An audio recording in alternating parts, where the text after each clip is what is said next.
Okey, Assalamualaikum. Selamat tengah hari. Nama saya Muhammad Faizal bin Tua. Saya adalah merupakan Ketua Jurupandu Arah bagi pasukan One Motorsport. One Motorsport Rideback Shakedown yang kita anjurkan pada hari ini, saya bertugas sebagai Chief Safety Officer lah. Seperti yang kita semua tahu, untuk perlumbaan Elita kita panggil dia sebagai safety car. Tapi untuk rally kita panggil dia sebagai zero car. Untuk kejohanan rally yang sebenar, yang besar, dia akan ada sampai double zero car pun. Dia ada double zero, zero car, dia baru kita lepaskan kereta-kereta yang bertanding.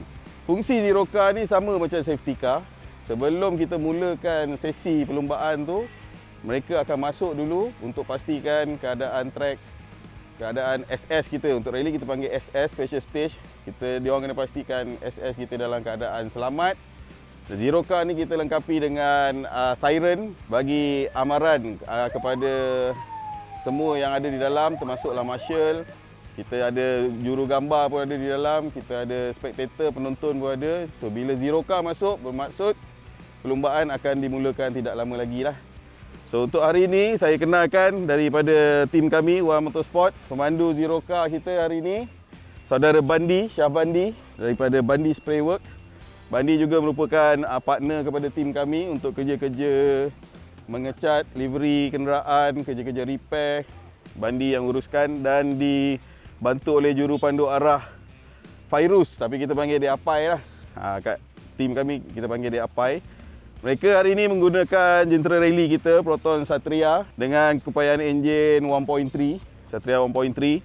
Okey, untuk kereta ni pula, basically dekat enjin kita tak ada buat modifikasi yang banyak sebab rally ni sebab ketahanan.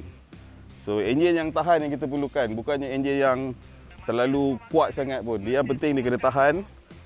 Okey, kalau tengok dekat dalam ni, daripada segi keselamatan, kereta ni kita dilengkapi dengan 6-point roll cage yang dipasang terus kepada badan kenderaan ni.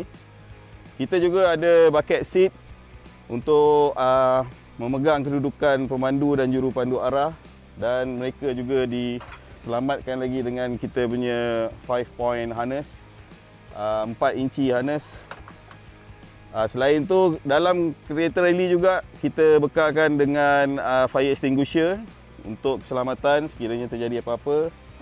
Kereta ni menggunakan tayar rally. Untuk pasukan kami dapat tajaan daripada tayar rally jenama Zestino. Intercom yang seperti yang tuan-tuan tengok di atas kereta ni, ini adalah helmet yang digunakan oleh pemandu dan co-driver. Driver dan co-driver menggunakan helmet ni daripada brand Stilo Des. Dilengkapi dengan dia punya intercom lah untuk mereka berkomunikasi sesama sendiri. Kita ada satu tayar spare, tools, basic tools kita sediakan. Dan macam saya cakap tadi, since ni zero car, dia ada siren, bonnet pin. Ini biasalah untuk kereta perlumbaan, untuk memastikan bonnet ni tidak terangkat dalam keadaan ekstrim. Daripada segi kos untuk pembangunan sebuah kereta rally memang agak tinggi.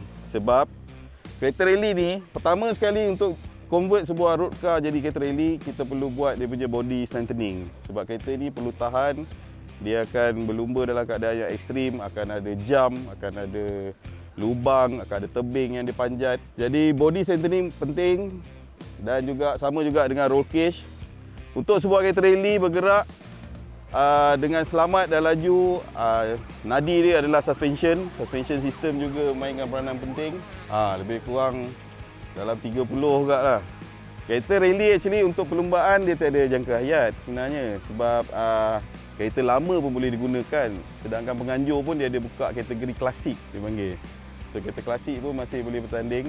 Hari ni kita tak bernasib baik sebab ada satu Toyota Corolla GL sepatutnya join kita hari ni, tapi kita difahamkan tadi dia ada masalah overheating selepas tol PD tadi. Kalau tidak kita boleh nampak kereta klasik sebiji hari ni rear wheel drive. Jangka hayat kalau ikutkan tak adalah selagi kereta ni, melainkan melibatkan accident yang teruk lah. Accident yang teruk yang tidak dapat di repair lagi, baru kita akan scrap kereta tu lah. Sukan rally di Malaysia ni ada sebenarnya, tapi tidak ramai yang tahu. Jadi di Malaysia kita ada kejuaraan pun sebenarnya, MRC, Malaysian Rally Championship. Dan ada juga satu round Asia Pasifik yang akan dianjurkan di Malaysia pun sebenarnya setiap tahun, dan kebiasaannya round tu di Johor, APRC Johor dipanggil. Jadi untuk penonton-penonton yang minat motorsport, especially sukan motorsport 4 roda ni, kami komuniti rally ni wujud sebenarnya. Datanglah support kami sebab rally ni special dia, dia tak ada tiket masuk. Jadi tuan-tuan boleh datang tengok dengan percuma, cuma jaga keselamatan sendiri, berdiri di tempat yang selamat dan dengar arahan marshal lah, itu saja. Kita ada aktif juga di social media. Kita ada Facebook, kita ada Twitter. Kita memang salah satu tim yang cuba menaikkan scene sukan rally di Malaysia ni. Sebab tu kami menganjurkan sesi latihan shakedown hari ini untuk kawan-kawan yang lain juga. Bagi mereka menguji keupayaan kereta, membuat ujian. Orang kata untuk hilangkan gatal kaki lah kan. Jadi untuk lepaskan geram, jadi bolehlah dia orang. Dalam keadaan yang selamat yang kita kawal. Tim kami telah menjalankan sesi latihan pada minggu lepas sebenarnya. Kita dah training dah. Dan pada minggu ni kami semua bertugas untuk kawan-kawan yang lain lah. So bolehlah support kami di social media yang ada. Terima kasih.